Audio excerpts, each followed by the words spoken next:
Hello student, एके free online classes में आपका स्वागत है।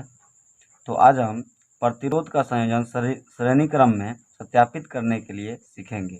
मतलब आर एस बराबर R1 plus R2 plus R3। इससे पहले आप अगर 10वां का तैयारी करते हैं तो एक बात सुन लीजिए। सोचो मत, शुरुआत करो, वादा मत करो, साबित करो, बताओ मत, करके दिखाओ। और इसी मोटिवेशन के साथ मैं इस वीडियो को स्टार्ट करना चाहूँगा।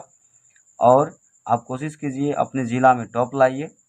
और इस चैनल पे आप आए हैं तो सब्सक्राइब कर दीजिए और इसको आगे देखते रहिए। आपको इम्पोर्टेंट क्वेश्चन इस चैनल के माध्यम से आपको कराया जाएगा। तो चलिए वीडियो को स्टार्ट करते हैं। तो आपको प्रतिरोध का संयोजन कहता है श्रेणी क्रम में सत्यापित करने के लिए आर एस मतलब एस मतलब होता है सीरीज मतलब श्रेणी क्रम R1 plus R2 plus R3। इसको कैसे सत्यापित करेंगे? सत्यापित करने के लिए हम सबसे पहले क्या करते हैं कि हम पहले इसको परिपथ तैयार कर लेते हैं। तो परिपथ हम तैयार किए हुए हैं। परिपथ आपको इस चैप्टर में जो पढ़ाया गया है उसमें मालूम होगा।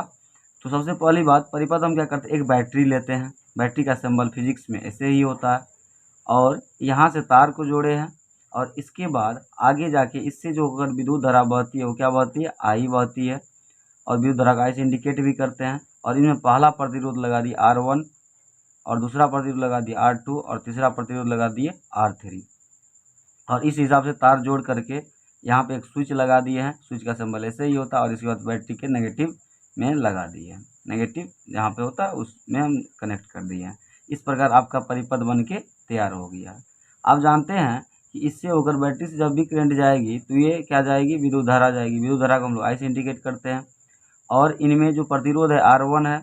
और यहाँ से प्रतिरोध, पहला प्रतिरोध देख लीजिए, अगर इस छोर से इस छोर तक अगर जाती है करंट तो इसको ले जाने में कुछ कार्य किया जाएगा। और उस कार्य को हम लोग क्या कहते हैं, विभवांतर कहते हैं। तो पहला प्रतिरोध से विद्युत धारा को पार करने में जो विभवांतर का मान होगा उसको V1 मान लिया है।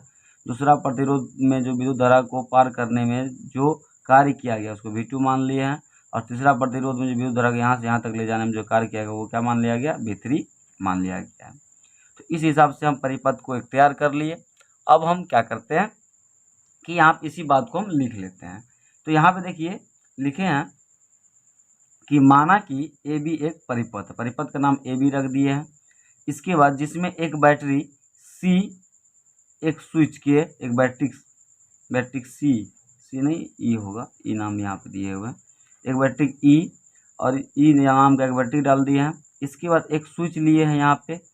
और तथा 3 प्रतिरोध को श्रेणी क्रम में क्रमशः R1, R2 तथा R3 जोड़ा गया। और 3 प्रतिरोध R1, R2 और R3 को जोड़ा गया। इसी बात को हम लिख रहे हैं।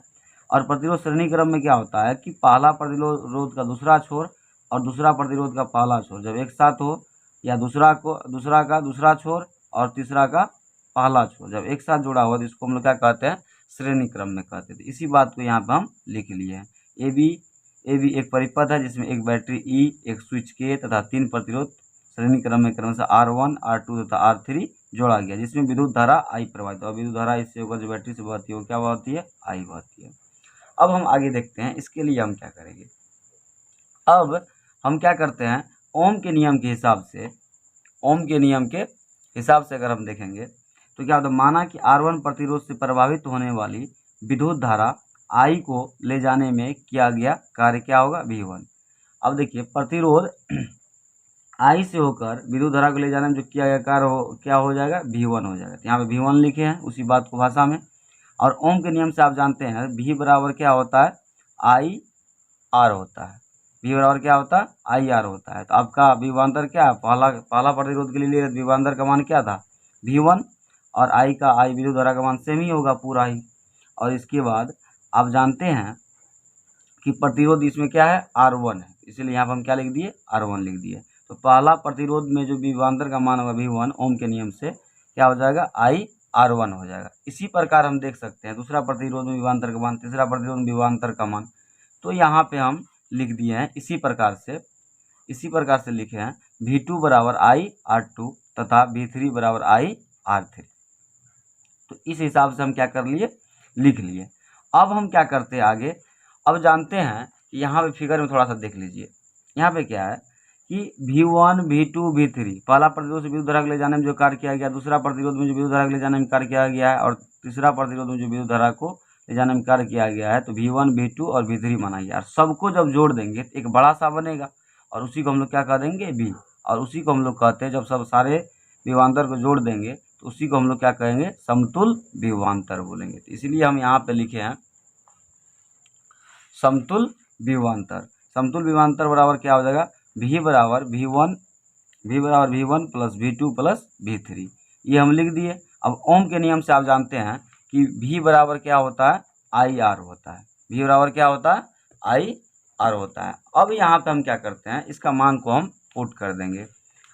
अब जानते हैं कि यहाँ पे V जो है, V में क्या है, V किसके बराबर है, V1 plus V2 plus V3 के बराबर है। तो V की जगह हम लिख देंगे V1 plus V2 plus V3 बराबर IR, इस सेट तो है ही। अब हम यहाँ पे क्या करते हैं कि V1 का मान आप पहले निकालें। V1 का मान आप पहले निकाल चुके हैं। यहाँ पे देख लीजिए V1 का मान क्या देखिए लिखे हैं, IR1। V1 की जगह आप क्या लिख देंगे, IR1 प्लस V2 की जगह आप क्या लिखे हैं, IR2। यहाँ पे देख रहे हैं IR2, तो IR2 लिख देंगे, IR2। V3 की जगह पे IR3, तो IR3 बराबर IR। अब इस सब में आप क्या देख रहे हैं कि I इसमें भी है, इसमें भी है और इसमें भी है, तो I क्या ले लीजिए, कॉमन ले लीजिए। तो आपका इससे I ले लिए कॉमन, तो आपका क्या बच गया, R1। इससे भी कॉमन I ले लिए तो क्या बच गया, R2। इससे भी I कॉमन ले लिए तो बच गया R3 बच गया। और इस साइड आपको है IR। अब ये I देखिए इस साइड गुना के रूप में, इस साइड आएगा तो भगा के रूप में हो जाएगा, तो I और I डायरेक्ट हम यहाँ से क्या कर सकते हैं, कैंसिल कर सकते हैं। तो इस हिसाब से आप देख सकते हैं कि R1 plus R2 plus R3 बराबर हो गया आपको R। और इसी को जब सीधा करके लिख दीजिएगा तो पहले हम क्या लिख सकते हैं, R को लिख सकते हैं, और इस सारे को दूसरी साइड में लिख देते हैं, R1 plus R2 plus R3। इस हिसाब से अगर आप देखेंगे तो आपको क्या हो जाता है, यहाँ पे हम लिख लेते हैं कि R जो है, R आपको किस क्रम में आप जोड़े थे प्रतिरोध को, R क्या है, प्रतिरोध है, उसको जोड़े थे आप किस क्रम में, श्रेणी क्रम में। इसलिए इसको हम क्या लिख देंगे, RS बराबर R1 plus R2 plus R3। और इस प्रकार से आपका ये क्या हो जाता है, प्रूफ हो जाता है। तो आई होप ये आपको समझ में आ गया होगा। अगर समझ में आ जाए तो इस वीडियो को लाइक कर दीजिएगा, और आगे अगर कोई वीडियो की ज़रूरत हो 10 से संबंधित, आप इसका स्क्रीनशॉट भी कर सकते हैं इस हिसाब से।